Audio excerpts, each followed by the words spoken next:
Cerita kejadian yang kami alami di distrik Kiliro berawal pada pukul 7 pagi.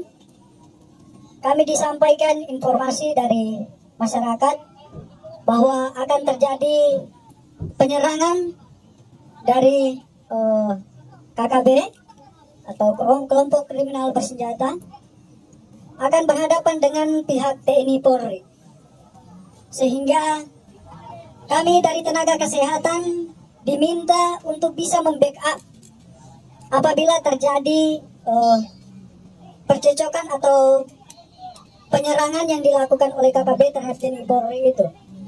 Sehingga kami nakes sendiri mengambil langkah bijak untuk tetap tenang di dalam barak medis dan juga berstandby di puskesmas, sehingga apabila terjadi penyerangan kami bisa apabila terjadi penyerangan dan juga ada korban, kami sebagai nakes bisa mengantisipasi kejadian itu. Tetapi semuanya itu berbanding terbalik. Sekitar pukul 9.00 terjadi letusan senjata pertama kalinya di atas Pos Pantas Distrik Kiwirok, Pos Pantas RI PNG, terjadi pada pukul 9 pagi. Jadi kami nakes juga tidak berpikir banyak atau tidak menganalisanya bahwa akan terjadi penyerangan terhadap pihak nakes. Jadi kami memilih untuk tetap tenang dan diam di dalam rumah. Pada pukul 9:05 kejadian berbanding terbalik. KKB mulai menghancurkan puskesmas dengan memukul kaca jendela puskesmas dan juga mulai menyiram bensin keliling puskesmas. Dan mereka melakukan pembakaran pertama pada puskesmas tersebut. Kemudian sekitar pukul 9:07 mereka bergeser menuju ke barak dokter yang di sebelah puskesmas.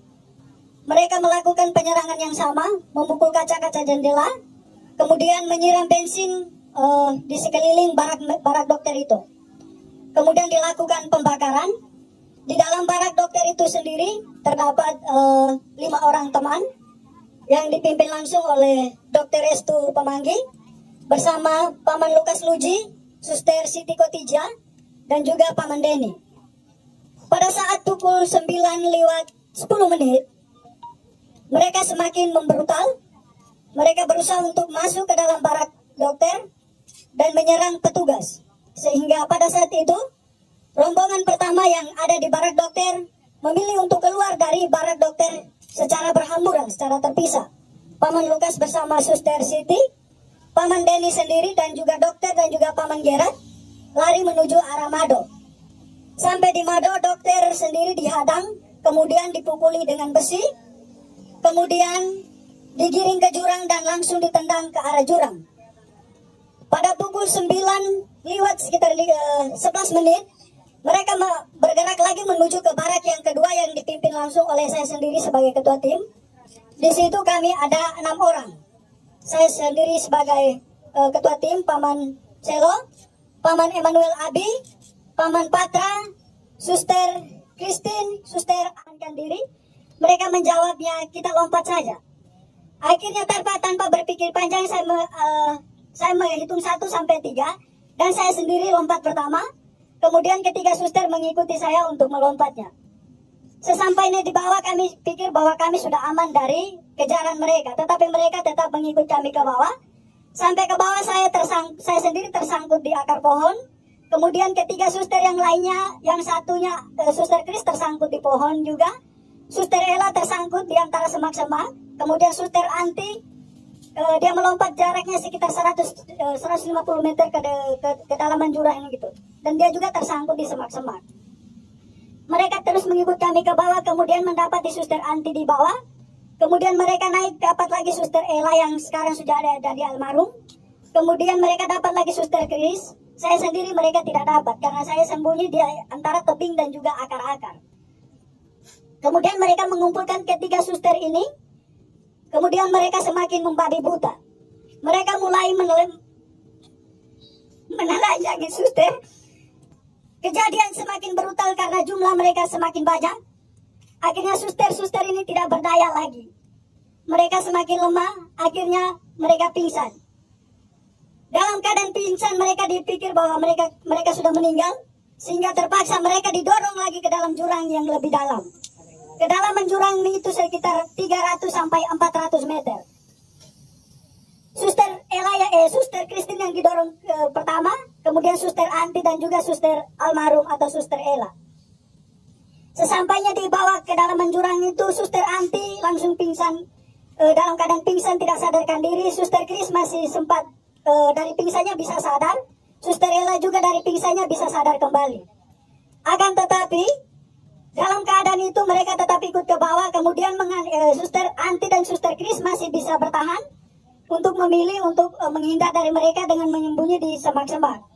Suster Ella yang sudah tidak, walaupun dalam keadaan sadar tetapi sudah tidak berdaya, nyangkutnya di pohon sehingga mereka ikut ke bawah lalu membunuhnya secara babi buta.